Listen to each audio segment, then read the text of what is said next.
Shalom saudara yang terkasih dalam Tuhan Yesus Kristus. Semangat pagi. Pagi hari yang indah ini luar biasa kita dapat bertemu kembali. Semua oleh karena anugerahnya, semua oleh karena belas kasihannya. Setuju saudara? Haleluya. Amin. Amin saudara. Well, pagi hari ini saudara, saya rindu bagian firman Tuhan yaitu mengenai rencana. Firman Tuhan pagi hari ini temanya adalah rencana Tuhan atas hidup kita tidak akan pernah gagal. Saudara yang meyakini itu, amin. Rencana Tuhan atas hidup saudara dan saya tidak akan pernah gagal. Haleluya, saudara, amin.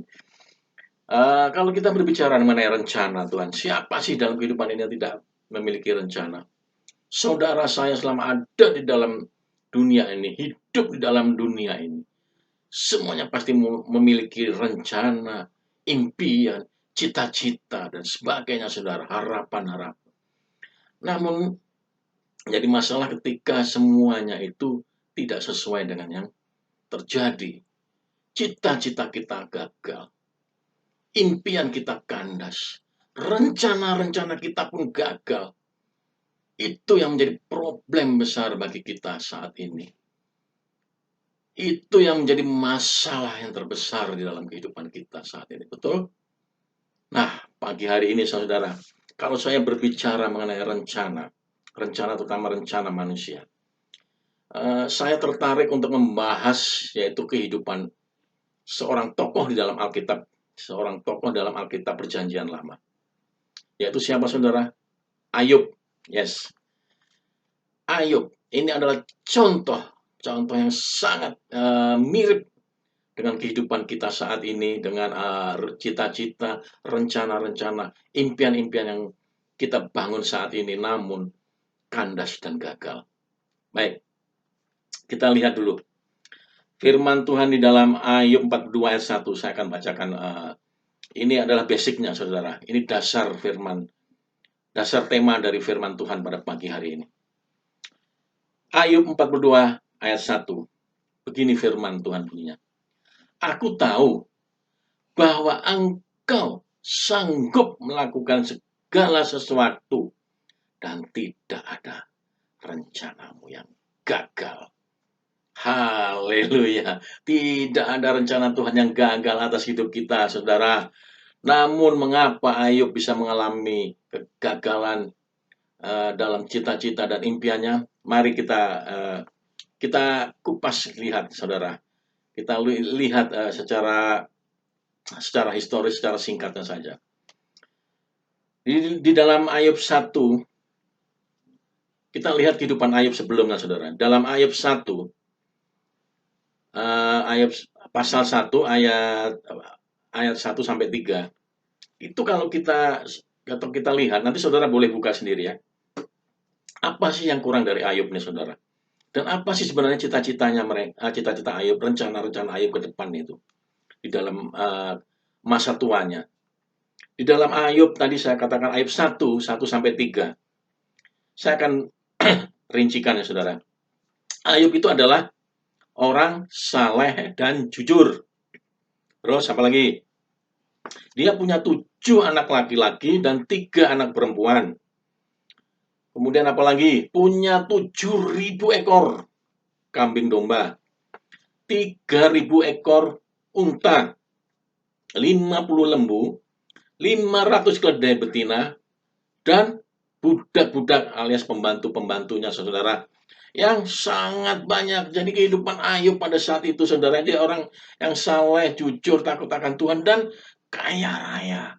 Kaya raya pada zamannya di daerah itu, di daerah dia hidup, saudara. Apa jadi menjadi cita-cita? Memang tidak secara detail, tidak secara jelas dirincikan di dalam Alkitab. Namun kalau kita boleh, saudara, kita boleh meraba-raba, kita boleh melihat secara dekat apa cita-cita Ayub sebagai orang kaya pada saat itu. Satu hal yang pasti, orang kaya pada saat itu, bahkan orang kaya pada saat ini, satu hal yang punya harapan dan cita-cita dan impiannya adalah apa? Meneruskan, saudara, mewariskan bisnisnya, usahanya, kekayaannya kepada siapa? Kepada anak-anaknya dan keturunannya. Itu adalah cita-cita dan impiannya Ayub pada saat itu, dan itu sungguh-sungguh cita-cita yang lazim juga pada saat ini, orang-orang kehidupan orang-orang saat ini, orang-orang terutama ya, orang-orang kaya saat ini, saudara. Bukankah begitu? Nah, namun, saudara, kalau kita lihat ayat selanjutnya. Bagaimana Ayub yang ingin memiliki impian untuk menikmati hidup masa tuanya dengan anak-anaknya, dengan kekayaannya, tidak bisa tercapai karena malapetaka yang dikisahkan dalam hidupnya itu mulai satu persatu menimpanya. Ini saudara menjadi masalah. Malapetaka itu satu persatu bergantian sambung menyambung di dalam kehidupannya. Kita lihat saudara, dalam Ayub 1 ayat 14, orang-orang Seba merampok lembu, sapi, dan keledainya. Ketika lembu dan sapinya sedang membajak di sawah, orang-orang Seba adalah gerombolan-gerombolan perampok. Dia datang kemudian mengambil lembu dan sapi yang saat itu sedang digunakan untuk membajak. Di dalam Ayub 1 ayat 14. Kemudian apalagi itu belum selesai dilaporkan oleh hambanya kepada Ayub, oleh para pembantunya kepada Ayub. Datang lagi masalah saudara di dalam ayat 1 ayat 16. Api membakar habis kambing dan dombanya. Luar biasa. Satu masalah belum selesai. Belum dihandle, belum diselesaikan. Datang lagi masalah yang lain, saudara. Yaitu api membakar habis kambing dan dombanya. Kemudian apa lagi? Satu ini belum dilaporkan lagi, belum selesai lagi diselesaikan untuk urusan ini belum diselesaikan oleh Ayub. Datang lagi satu malapetaka, satu masalah besar dalam kehidupannya. Di dalam Ayub 1 ayat 17, orang-orang Kasdim merampas unta-untanya. Coba bayangkan saudara, mungkin dalam hitungan menit atau detik, 3 peristiwa berturut-turut saudara, itu membuat semua ternaknya yang berisi ribuan ekor tadi lenyap tanpa bekas. Luar biasa. Bagaimana saudara bisa membayangkan ketika kekayaan yang saudara miliki saat ini, harta benda yang saudara miliki saat ini, tiba-tiba Tuhan izinkan lenyap seketika.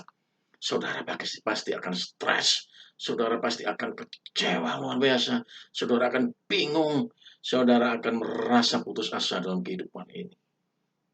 Ini yang terjadi pada diri Ayub pada saat itu.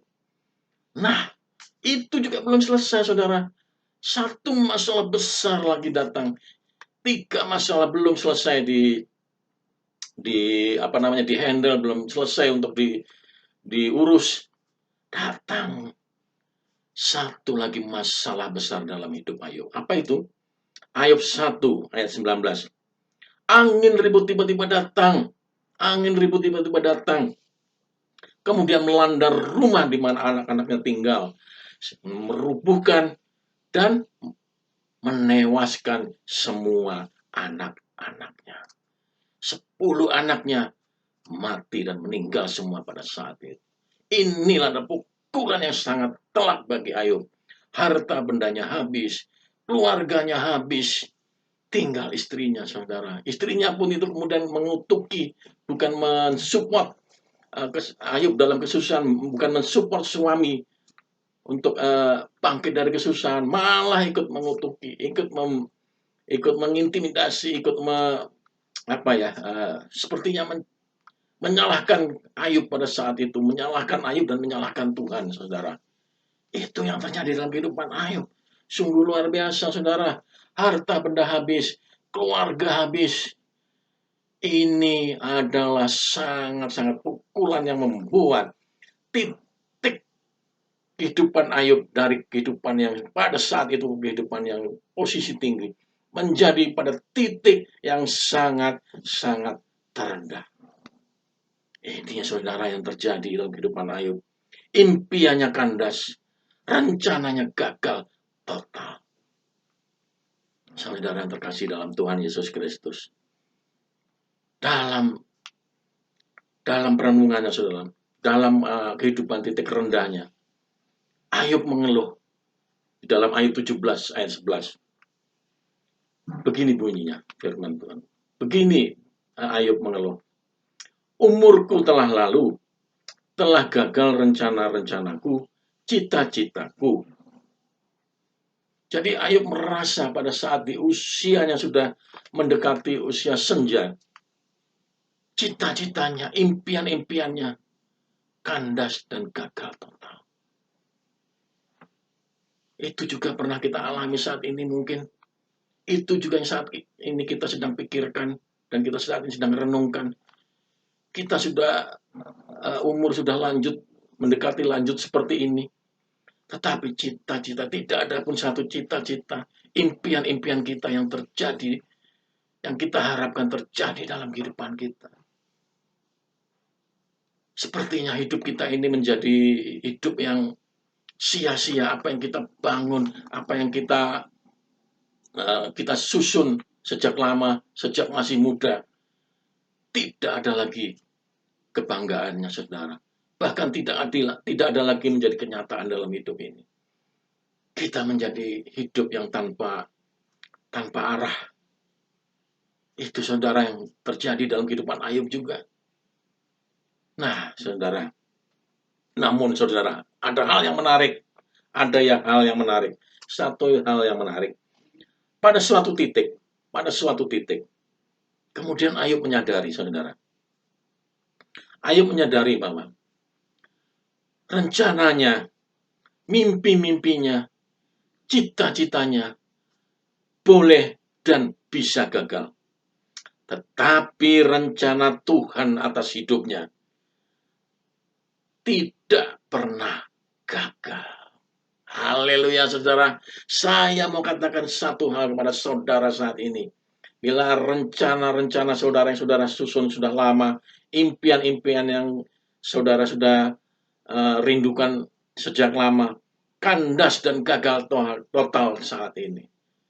Sadarilah, rencanamu, rencanaku, mimpi-mimpimu, mimpi-mimpiku boleh gagal. Boleh gagal. Tetapi rencana Tuhan atas hidupmu, atas hidupku tidak akan pernah gagal. Haleluya, haleluya. Itu saudara yang harus kita sadari. Itu yang harus menjadi kekuatan dalam hidup kita. Jangan tenggelam dalam kekecewaan, jangan berlarut-larut saudara dalam kesedihan. Well, mimpi-mimpi saudara mungkin saat ini belum terjadi.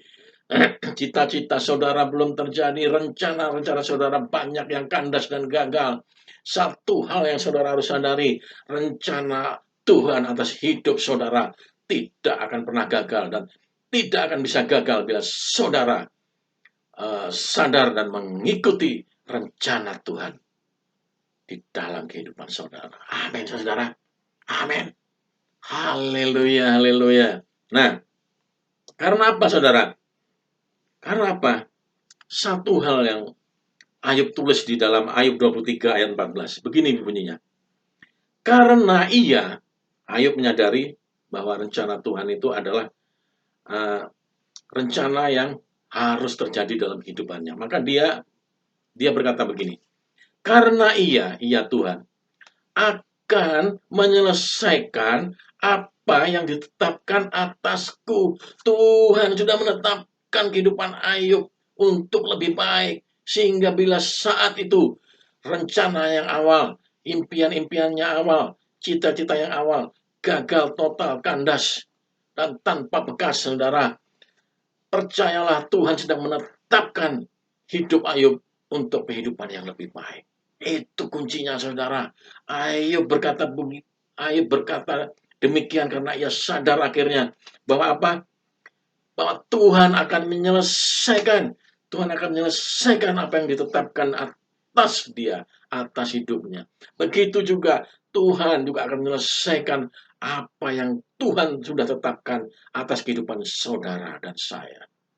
Dan apa yang Tuhan telah tetapkan itu adalah kehidupan dengan kualitas yang lebih baik. Haleluya. Amin, amin. Saudara, amin. Jadi apa saudara? Jadi akhirnya saudara, ketika Ayub sadar bahwa ada rencana yang lebih baik untuk mengganti rencananya, mimpi-mimpinya, cita-citanya, dan rencana itu adalah rencana Tuhan.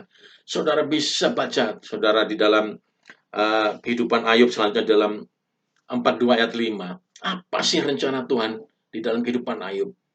Yang tidak lain adalah Tuhan ingin Ayub mengenal secara pribadi, bukan dari kata orang, tetapi mengalami secara pribadi di dalam kehidupan. Itu rencana Tuhan dalam kehidupan Ayub. Sehingga rencana-rencananya yang lalu, mimpi-mimpinya, cita-citanya yang lalu, itu Tuhan izinkan gagal dan kandas. Karena Tuhan ingin mengganti rencananya untuk Tuhan taruh di dalam kehidupan Ayub. Yaitu rencana yang lebih baik, rancangan yang lebih baik di dalam kehidupan Ayub selanjutnya.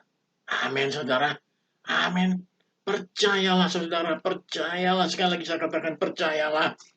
Tuhan, kalau sudah menetapkan rencananya atas saudara dan saya, maka saudara harus izinkan impian-impian saudara, cita-cita saudara, rencana-rencana saudara untuk digantikan, digeser, dibuang jauh-jauh, digantikan dengan rencana Tuhan yang lebih baik dalam kehidupan saudara.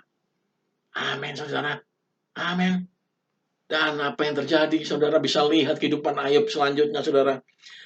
Betul, ketika Ayub setelah rencana Tuhan masuk dalam kehidupan Ayub dan Ayub menjalani, Ayub kemudian dipulihkan. Haleluya. Ini yang kita tunggu-tunggu, saudara.